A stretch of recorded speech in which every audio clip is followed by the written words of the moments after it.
Wicked. This is a day I've been waiting for a very long time. I am on an electric scoot. An electric scooter that's not your standard kick scooter, like a lime scooter or a beam scooter or a bird scooter or all the different names that they appear in around the world. This is a proper moped or scooter sized scooter. You can fit 2 people on here comfortably. This is the new NIU and it's the MQI GT. Now the reason I've got this is because I actually reached out to NIU and I saw that they have an opportunity for people to test out their products. If you can kind of shine a light on them and get a few people's eyes on them, they're happy to give you a bit of a turn, and so I elected to do that. So yes, this is technically what you call a sponsored post. However, I've just been given this to use. There's no money exchanging hands, and I'm more than welcome to basically share my honest opinion about it. And I do have one. I've had this for about 5 or 6 weeks now, and it's been interesting. So let's go over the specs of this thing anyway. So the NIU, or the new MQI GT is a motorcycle registered scooter. In New Zealand, basically we have a registration law, or we have registration categories. 50cc and below means you don't actually need a motorcycle license to ride that bike. Obviously they go slow, around 50 kilometers an hour, and NIU makes scooters that do go 50 kilometers an hour, and I've actually ridden those before. A company I used to work for many years ago sold them brand new, and so I've ridden the original models of these, and this is the latest, well, almost the latest, MQI GT. Now the MQI GT can go up to supposedly 70 kilometers per hour, although I have had it faster. And basically it's got a little bit of underseat storage. You've got a dual battery setup. You've got a rear hub motor powered by Bosch. I believe it's 4,000 watt. If not, I'll change that on the screen now. You've got 3 power modes: Eco, Dynamic, and Boost. Boost is actually called Sport. But if you're using Dynamic, basically your top speed is limited, your acceleration is quite slow, it doesn't put as much torque as it can going up the hills, and then if you slam it into sport mode, which I've kind of only been using it in, because without having it in sport mode you don't get enough power on the hills. Now I would like to say that I've ridden a lot of electric bikes. I've ridden the Ubco 2x2, which is a 2-wheel drive adventure bike, and that has a front motor and a rear hub motor, and it's limited to 50 kilometers per hour. I've also ridden the Cake Osa. That thing can do like 90 kilometers an hour, or maybe that's the Osa Plus, and that was okay. It had good power, and I really liked the way it performed, but it looked like it had been designed by IKEA.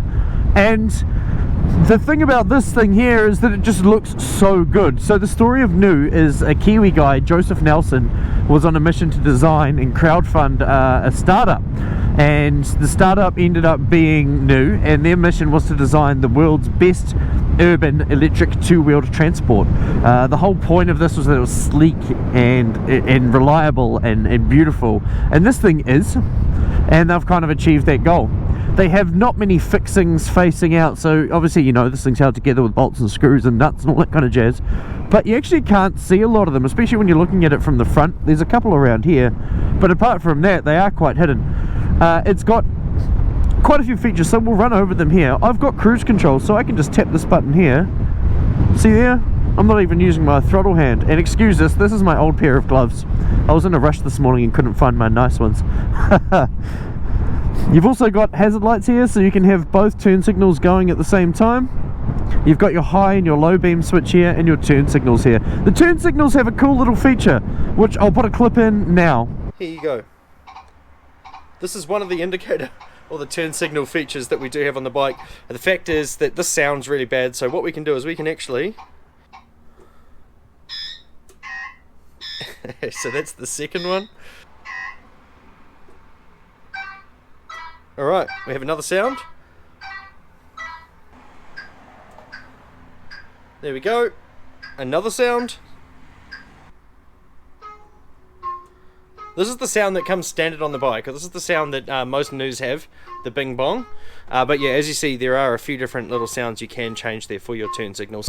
That's right, you can change the turn signal sound, which is very gimmicky, but I do like it. I do like the ability to, you know, change and customize little things on your bike, make it your own somewhat. So they've done well in that regard. On this side, we've got your kill switch. You've got your mode selector button. So we're on e-save now. E-save doesn't go very fast. It's trying to slow me down. So we'll put it back into dynamic. There we go. We've got a bit more acceleration now. And you've got kind of the lights on and off button here, and then you've got your start button as well. So when you turn this thing on, you do sit on it and then hit the start button just like you would on an electric start motorcycle. So you can't kind of take off without realizing what you're up to.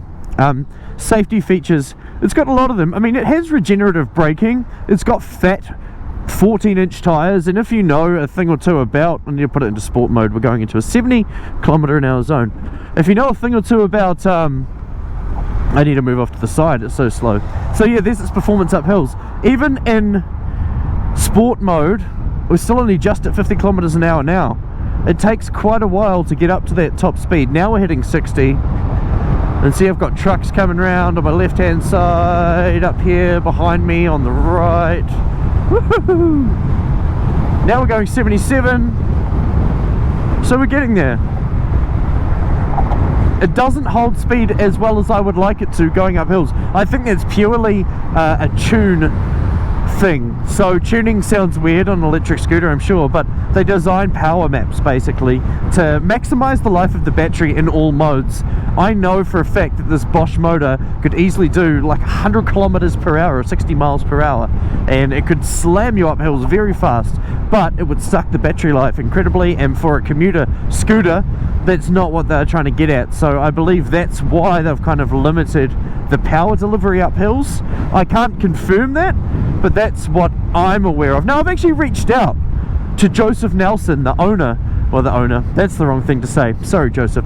Joseph Nelson is one of the original founders of the company. He no longer works for Niu. He does a lot of design consulting for e-mobility companies and stuff like that these days. So he does some really, really cool stuff. Now, I would love to have a chat with him and just kind of ask those kind of deep questions. Why does it not go up hills as good as I want it to? Don't get me wrong, it's still good.